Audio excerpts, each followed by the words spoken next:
box right here. We have our 034 Motorsport dog bone mount. We have our insert that goes right here. We're gonna go ahead and take off all of these bolts, get this belly pan off, and swap out this motor mount. Hopefully we can get more grip. We're on the 85, so we are not getting grip. And it made the car slower, as you guys saw in the last episode. So let's start taking this thing apart and getting these nice 034 Motorsport parts on this thing. Got some brake caliper holders for the boys. Nice red powder coated finish. No more comments. No more hanging from the brake lines on camera. So we don't want any more comments. If anyone's thinking about it, we don't want no more comments. Where's the comment preventer tool is what that is. Hanging over at Randall's computer setup and toolbox. If you go to 034 Motorsports website, you scroll down on each product, the install guide. They have some of the best PDFs I've actually seen. It tells us what tools we needed, tells you step by step what to do, which is nice. Sometimes videos are cool. Sometimes you just want to read some stuff to get some clarity on some details. So thankfully, I knew exactly what we needed for the rear subframe bushing install as well as the engine mount. So I got everything we need. We're gonna roll this out there and get ready to install. Can you do this install on jack stands in your garage? Absolutely. So for the rear subframe, we've got one mounting point here. We got another one right here. And then we got another one right here. And here, this is very accessible. You can do it on jack stands easily here at the Carmen Smith Garage. We're all about building confidence in the garage. We do this every day. We want to have the best videos possible. And the lift makes it easier on us since we do this every day. So don't be discouraged. You can definitely do this on the ground. We have our 18mm. I have my big impact. You could probably break this loose with your regular ratchet, but this makes it easier on me. If you want to reuse these, you can. They recommend using blue Loctite. They do have a little checkbox you can add on their website to get new stretch bolts, which you can. We went ahead and got those. Now we just need to get rid of this stock insert right here. I have a small pry bar I'm gonna try and get in here with. Here's our stock guy right here. Now let's go grab the new one. For the ones closer to the engine, it's gonna be the ones with a little bit of a bigger opening. It's gonna slide up in there, and you're gonna put the 034 logo facing the engine of the car, so it's gonna go that way. We've got our new bolts. Go ahead and thread this up in there.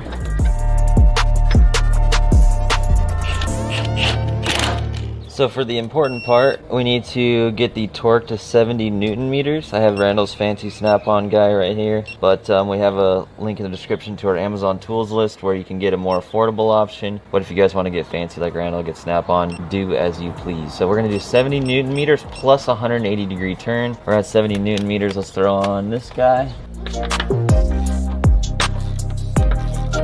You can see these lights right here. This is really nice on usually a lot of digital torque wrenches. Boom, there it is, 71 Newton meters. Next, you're gonna position yourself to set yourself up for success to do 180-degree rotation. So we did 70. This is probably gonna be sketchy. So we're gonna go full 180. Oh my gosh. I need to get a bigger wrench. All right, we got the bigger one out here. Almost there. Alright, that ain't going nowhere. Now we can go over and do this one next. Make a pile of my old bolts. Grab another new one. Snug it up with this. This part is actually pretty satisfying to do. So I'm gonna wedge it in there. Can you see that good, Seti? Mm-hmm. Kind of pry it, find a spot. I'm gonna show you how to do this. You put this little pry bar right here. You set it right in that lip without touching the actual bushing. And then you give her some vibration right here and she'll come out. We got our new guy. Logo facing the front, very carefully thread it in. Oh yeah.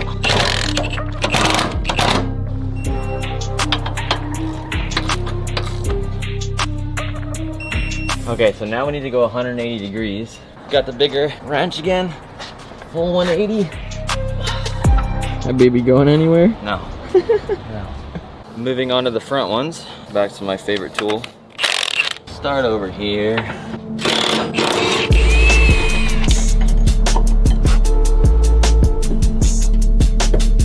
A little easier. Just gotta work it out is all. Got our new bolt. Logo facing the front of the car towards the engine. Thread it in by hand. Get it going. And push it up into place. I'll get it started. Tighten it up. So Randall just showed me on the snap-on wrench, we can do 180 degrees. That doesn't mean we do it like the last one. That means we can ratchet it, and it'll tell me. That's super cool. So I just ratcheted it a little bit. It says 29 degrees, 50. It still gives you the I need lights. a little bit of... Oh no, it started over. Did it? You're kidding. Let's zero it out.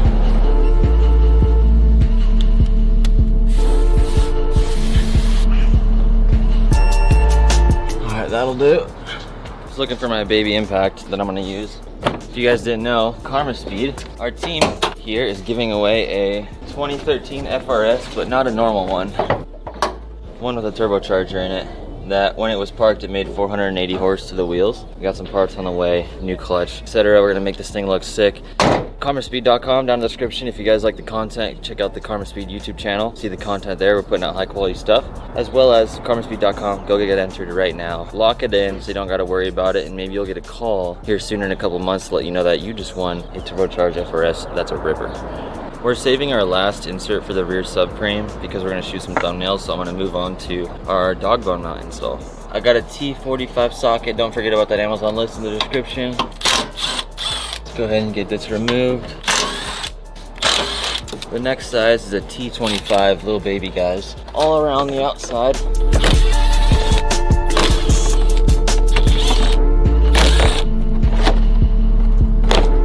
There is a lot going on right here.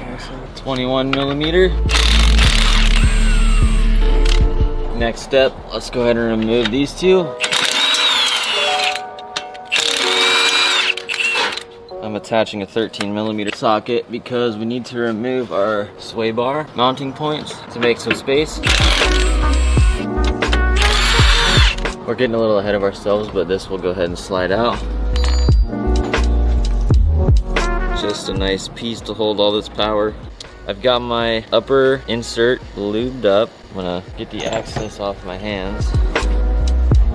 Now this is why we undid the sway bar, to make some space. So when we go from the front right here, we're gonna kind of stick it up in there, stick my hand in from the back, and try and stand this piece up and slide it into place. It's gonna be really hard for you guys to see up here. So it's kind of stuck right there. So what I'm gonna do is take my pry bar and I'm gonna put some force on this. Just try and figure out how to get this thing to slide into place where it's happy. I think we're almost there. All right, and that is where it should sit.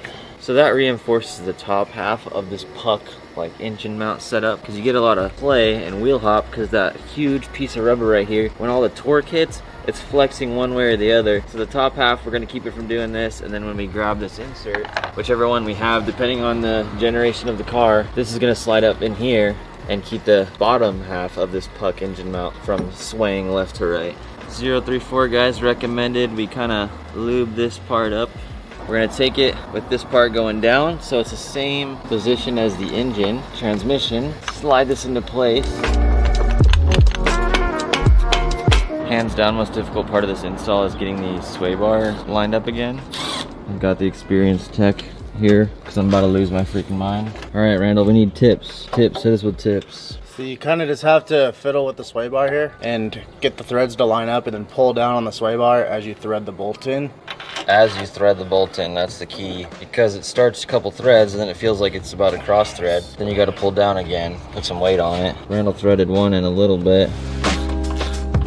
I put these pull jacks under the A-arms to kind of just take some weight off the sway bar. I don't know if that was necessary, but it was my thought process that I don't know if it was even used, but Randall's figuring it out.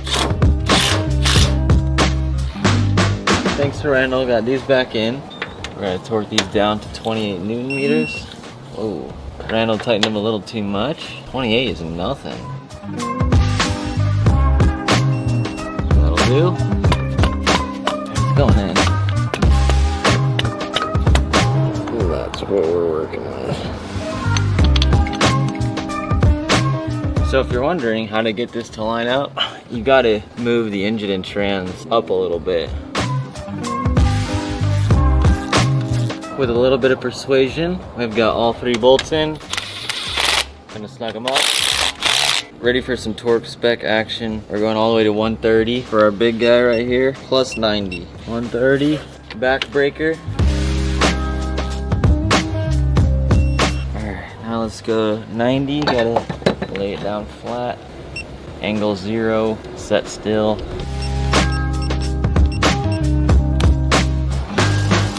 Oh my lord. That just doesn't seem healthy. It's literally gonna break.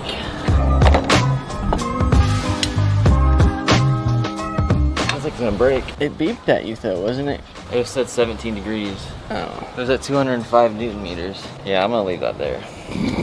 The other two are 60 Newton meters plus 90.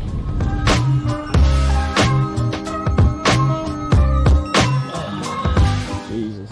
Woo! Alright, now we can go put our last rear subframe bushing in since we took that picture for the thumbnail.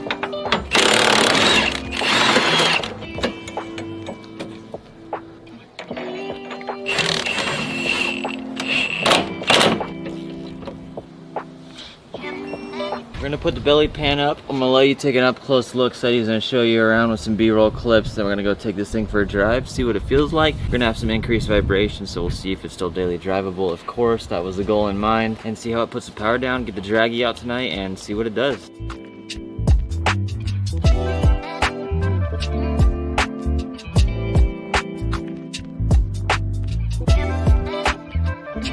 A lot of the concern, especially when you have these nicer cars, is having too much vibration in here. It makes the car feel cheap. Let's see what it feels like. You can feel it in the seat a little bit, the floorboard not so much. And usually engine mounts take about, depending on what it is, 2,000 to 5,000 miles to really break in. This shouldn't be that much, but I don't think it's gonna feel any different. Let's go see for ourselves.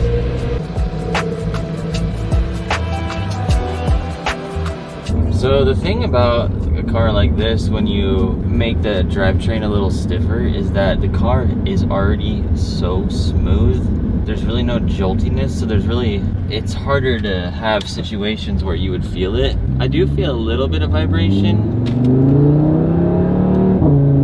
Shifts feel the same. You feel like a 5% increase in vibration in the floorboard so far. I really don't see it already as an issue. Like if it was bad where I was like, hey, I don't know if you should do this, it doesn't matter. You know, if you're gonna race it, like yeah, you need to do it. But I'm speaking on like the softest side of this car of like, hey, if you daily this, you want to make more power, but you like, I really don't want to sacrifice anything about it being comfortable. Right out the gate, I'm gonna tell you that you're not gonna feel that way at all. There's no extra vibration really to be worried about. This is something that no one would notice. I did engine mount like this in my GTI and it was like super obvious and I didn't really like it that much. And I ended up going back to close to stock. So for having the insert and the dog bone mount, seems pretty chill. I'm gonna drive around with it for probably the next 48 hours, 2 days, and I'll let you guys know, but we'll still hit the draggy time tonight. Seti hasn't felt the E85 sauce yet, so we're gonna let him know what that feels like up here. I'd say like maybe it gives it a little bit more road noise, but Is that what you're hearing? yeah. That's kind of what I was thinking too. I mean, other than that, it feels like it's still definitely luxurious enough. Yeah, it doesn't sacrifice the luxury part at all. Oh my god. Jesus. I'd say the shifts feel a little bit more direct. Yeah, it feels good. That was a good burble. There's nothing negative to say about this engine mount already. It's just gonna get a little bit softer, if anything, over time.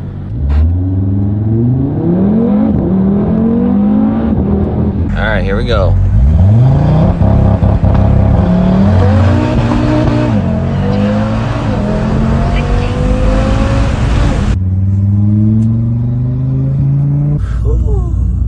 That was really fast.